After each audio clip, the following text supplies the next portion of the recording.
احکام اسلامی، احکام قرآن را برای زن مسلمان خود بیان کردی، مسئولی اگر نکردی. و از امروز هم برادر عزیز من، اگر نکردی متوجه باش، تو احکام شرعی، احکام اسلامی، قوانین اسلام را برای زن مسلمان خود تو بیان بکنی. آیه مبارکه میگه یا ایها الذین آمنوا قوا انفسکم و اهلیکم نارا. خودتان از جهنم نجات نده، بیا دست فامیل خود را هم بگیر. احکام دینی به فامیل خود بیاموز. سیره رسول الله صلی الله علیه و سلم را برای زن خود بیاموز تا زن تو سیره رسول الله صلی الله علیه و سلم را بداند و زندگیش طبق زندگی همسران محمد رسول الله صلی الله علیه و سلم باشد. اجماعا صلوات بلند. چهارم، حقی که زن بالای شوهر دارد، زن به امر به نماز بکن. زن نماز نمیخوانه بخانه، حالا نماز نمیخوانه، شوهر باید دست زن را بگیرد، زن برخیز نماز بخون. امر الهی آمده، فرمان الهیه. خدای تبارک و تعالی میگه وامر اهلک بالصلاة واصطبر علیها. اهل و فامیل خود را، همسر و دختر و پسر خود را به نماز امر بکن که نماز بخوانه، خدا را پرستش بکنن، خدا را فراموش نکنه. ولی امروز خواهر مسلمان رفته آرایشگاه، خود را آرایش کرده، چرا نماز نمیخوانی؟ من وضو گرفته نمیتوانم. چرا وضو گرفته نمیتوانی؟ آرایش من پاک میشه. عبادتی الله سبحانه و تعالی به خاطر آرایش ظاهری ترک میکنه. ولی شوهرم هیچی نمیگه، شوهرم نشسته نگاه میکنه. وامر اهلک بالصلاة. امت اسلام این فرمانهای خدای تبارک و تعالی و این فرامین الهی در زندگی خود پیاده کنیم تا زندگی سعادتمند داشته باشیم. بناهن حق زن بر شوهر اینه که باید زن به امر به نماز بکنیم. پنجم، حق زن اینه که اجازه دهیم بر صله رحم را به جا بیاورد. اگر نکردی گناهکار هستی. زن به خانه نشسته میگه شوهرم میروم به پیش فامیل خود، پیش والدین خود، بالاخره صله رحم را به جا بیاورم. شوهر میگه نه نرو. چرا نرم؟ من بالاخره از برادر تو آزرده هستم، به خانه ایشان نرو.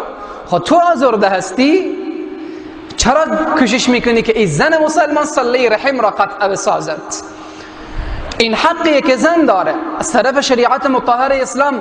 زن حق داره که با حجاب اسلامی، با استفاده کردن از حجاب و عطر نزدن داخل کوچه و بازار میتواند برود به خانه والدین خود، خبرگیری از اقارب و نزدیکان خود.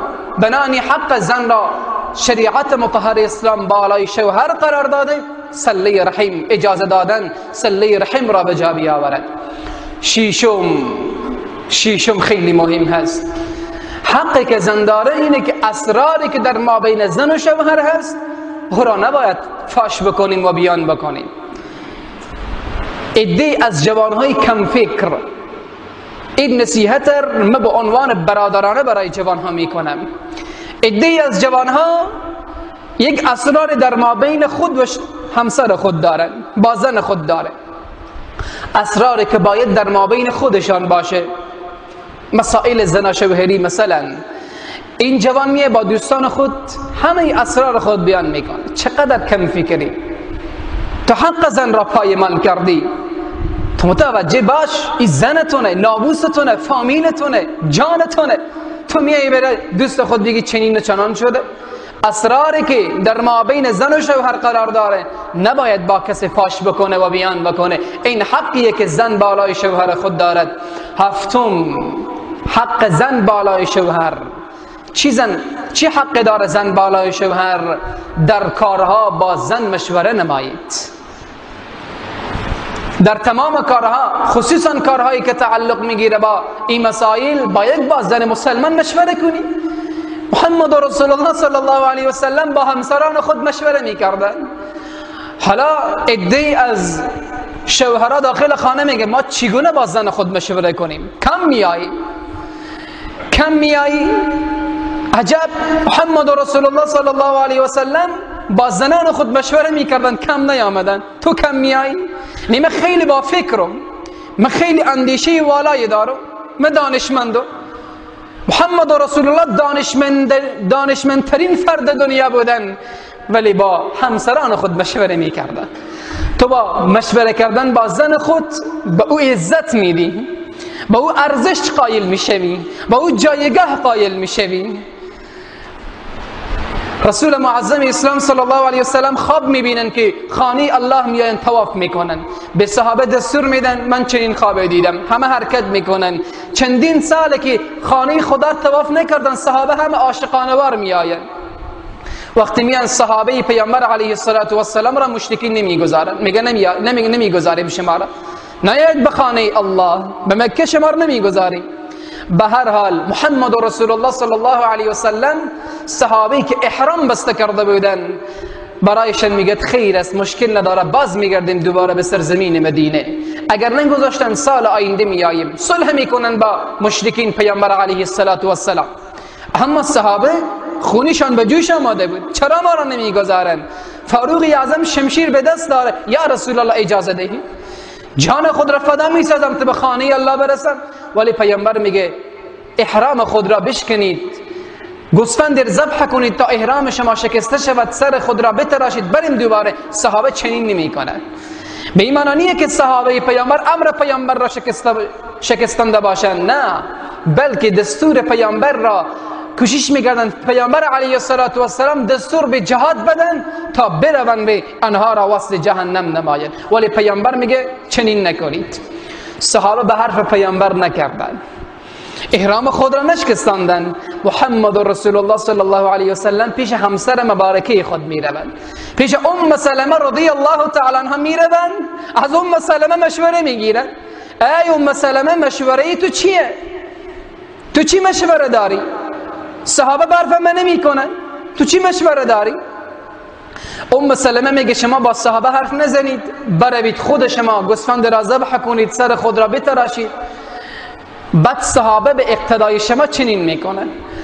پیامبر علیه السلام رفتن قول همسر خود را بجا آوردن و صحابه هم از پیامبر علیه السلام اقتدا و پیروی کردند، همه احرام خود را شکستاندند.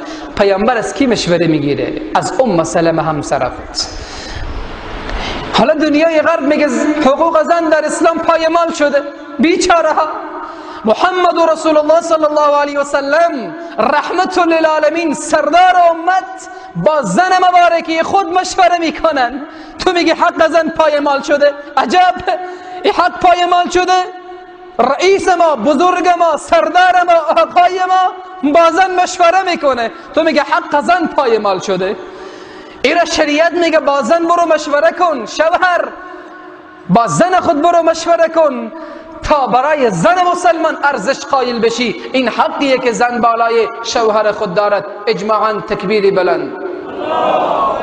حقی که زن بالای شوهر دارد، عدالت در بین زنها، حقیه که زن بالای شوهر دارد. یک شوهر 2 3 الی 4 زن گرفته برای خود، خب شریعت جواز داده، اما عدالت در بین زنها حقیه که شریعت مطهر اسلام بر شوهر لازم گردانیده. رسول معظم اسلام صلی الله علیه وسلم حدیث تکان دهنده بیان میکنن، میفرمایند من کان له امرأتان، کسی که 2 زن داره یا بیشتر از 2 زن داره، فمال الی احداهما دون الاخرى، وقتی یک زن خود را میگیره به آغوش، یکی دیگر رها میسازه، لباس برای یکی میگیره برای یکی نمیگیره، به همین ترتیب غذا و کفش و مسائلی که تعلق میگیره، چنین حالتی وقتی به وجود میاره دون الاخرى زن دیگر خود را فراموش میکنه، جاء یوم القیامت و شقه مائل، صحرای محشر چنین میآید یک شقش و یک طرفش کج هست، صحرای محشر میآید. چنین حالتی به وجود آورده به صحرای محشر میآید. چرا عدالت نکردی در ما بین زنهای خود؟ بیا از پیامبر علیه السلام بیاموز. بناهن این همه حقوقی که بیان کردیم حقوق زن بالای شوهر بود. حالا بحث دوم ما و شما حقوق شوهر بالای زن هست. خواهران مسلمان متوجه باشند، شوهر چی حق داره بالای یک زن مسلمان؟ باید چه کار کنه؟ اول اطاعت از شوهر نماید. حقیه که شوهر بالای زن داره. ای خواهران مسلمان، به حقوق شوهران خود را به جا بیاورید، اطاعت از شوهر نمایید. رسول معظم اسلام صلی الله علیه و سلم وقت صفات زن نیکو بیان میکنن بعد میفرماین و این امرها اطاعته، حق شوهر همینه که وقت شوهر امر میکنه